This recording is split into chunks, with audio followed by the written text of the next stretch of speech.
अफ़गानिस्तान की जो अमारात इस्लामिया है उसके साथ हमारी बातचीत चल रही है। और कल मैंने बात भी की थी कि एक तीसरे मुल्क में पाकिस्तान और अफ़गानिस्तान जो है वो बातचीत कर रहे हैं। वैसे कल की मेरी बात में वो तासुर ये जा रहा है जरा पाकिस्तान टीटीपी के साथ सामने हमने अलग है, उसमें मैंने लिटल स्टेज पे बताया हुआ है।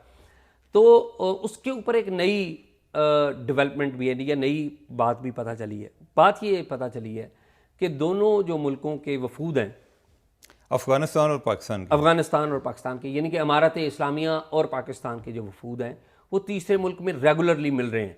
और मुझे ये पता चला है कि वो जो मुलाकातें हैं फोर्टनाइटली हो रही हैं, ठीक है। और उन मुलाकातों में ज़रा टीटीपी एक एक्टर है और टीटीपी ही वजह नज़ा है।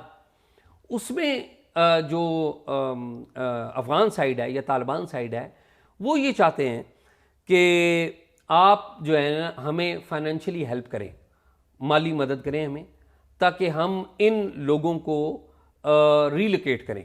यानी नॉर्थ में पहले भी उन्होंने बात कही थी, लेकिन अब उन्होंने फॉर्मली भी कही है कि कम 20 अरब रुपया तकरीबन पाकिस्तानी जो है वो डॉलर्स में बात कर रहे हैं, उसकी जो पाकिस्तानी मालियत बनती है 20 अरब रुपया बनती है, कि हम उनको रीलोकेट करें, दूसरी तरफ जाएं और वो जाके वहाँ पर यानी वो कह रहे हैं कि जो टीटीपी के लोग हैं जी इनको हम पाकिस्तान से निकाल लें, इनको अफगानिस्तान में आबाद करें और इनकी आबादकारी के लिए इनको उधर कोई कारोबार या जो भी है उसके लिए हमें 20 अरब रुपया जी चाहिए। वो उनकी ओपिनियन ये है कि हमें 20 अरब 20 अरब तो कुछ ज़्यादा नहीं है। वो डॉलर्स में बात कर रहे हैं, लेकिन नहीं, डॉलर्स में बात कर रहे हैं। अगर 20 अरब बनता है तो वो जिस जी चाहे वो पाउंड में बात करें। मसला ये है कि 20 अरब तो कोई ज़्यादा अमाउंट नहीं है। अगर 20 अरब से ज़्यादा तो हमारे दहशतगर्दी पे या उनको कंट्रोल करने के लिए अगर पैसे लग रहे हैं तो 20 अरब तो कोई बड़ी अमाउंट नहीं है। ये बात तो ज़रा पाकिस्तान ने सोचनी है ना कि पाकिस्तान क्या नहीं, पाकिस्तान हम है ना, यानी कि ये हमारे रिलेटेड है ना। नहीं, वो ज़रा मैंने और आपने तो फैसला नहीं करना, लेकिन टाइम विल टेल के ये क्या इसके ऊपर होता है। लेकिन जो पाकिस्तान की जो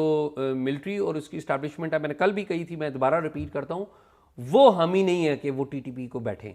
और अब वो सूरत हाल वही हो गया कि जब किसी ज़माने में पाकिस्तान और अफ़गानिस्तान का जो मामला चला करता था तो वेस्टर्न वर्ल्ड हमें कहती थी कि डबल गेम हम पाकिस्तान कर रहा है। अभी डबल गेम हमारे साथ कौन कर रहा है? वो अफ़गानिस्तान कर रहा है। कैसे कर रहा है कि एक तो टीटीपी को उन्होंने अपना संभाला हुआ और उनकी बातचीत कर रहे हैं, दूसरा क्या कर रहे हैं, दूसरा ये कर रहे हैं कि टीजेपी यानी कि तहरीक जहाद पाकिस्तान लॉन्च कर दिया है। और आप देखें तहरीक जहाद पाकिस्तान में जिन लोग जब उन्होंने क्लेम किया है तो उस क्लेम में देखें वो स्वाति एक बंदा है, ठीक है, एक और बंदे का नाम है वो लिखा हुआ उन्होंने, कि वो बता रहे हैं कि आइडेंटिटी दे रहे हैं कि ये पाकिस्तान के लोग हैं। हालांकि ये बात भी अब काफ़ी हद तक इस्टेब्लिश होगी कि वो, लेकिन एजाज अगर तो ये बात मान ली जाए कि वो कह रहे हैं कि 20 अरब दे दें, हम इनको उधर आबाद कर देते हैं, तो मेरे ख्याल है कि इससे अच्छी डील हो ही नहीं सकती। वो अगर 2 दिन का टाइम देते हैं तो उनको आज ही 20 अरब रुपया दें। इसमें स्टैब्लिशमेंट की ना मानने वाली भी बात नहीं है। यानी कि वो अगर 20 अरब में इनसे जान छूटती है तो वो क्यों नहीं मानेंगे? ये मेरे इल्म में नहीं है ना कि स्टैब्लिशमेंट की थिंकिंग क्या है। लेकिन मैं अब आपको एक बार बताऊं कि पिछले दिनों आर्मी चीफ मिले थे, उलमा से मिले थे। तो उलमा से जब वो मिले थे तो उलमा में से एक साहब ने खड़े होकर उन्हें कहा कि जी टीटीपी से बात ना करें, दाइश से बात ना करें, ये तो दहशतगर्द है, ये ख्वारिज हैं, लेकिन अफ़गानिस्तान के साथ जो है ना वो दरवाज़ा खुला रखें। तो इस पे जनरल आसिम मुनीर ने कहा था जी मैं अफ़गानिस्तान से दरवाज़ा खुला रखने पर तैयार हूँ, लेकिन अगर पाकिस्तानी किसी का बेगुनाह पाकिस्तानी का खून जाएगा तो मैं यानी कि उसके ऊपर हम रिस्पॉन्ड करेंगे। तो अब ये मेरे ख्याल में ब्रॉडर लेवल पे या जिस भी लेवल पे चीज़ों को देख रहे होंगे कि ज़ाहिर है कि आप पैसे दे दें, उनके सारे CBMs भी मान लें, पता नहीं वो अमल करें या ना करें, उसकी कोई गारंटीज भी तो चाहिए ना। तो खैर हो रहा होगा। वो अगर तालिबान दे रहे हैं अफगानिस्तान वाले तो फिर तो हम उनको ही पकड़ेंगे।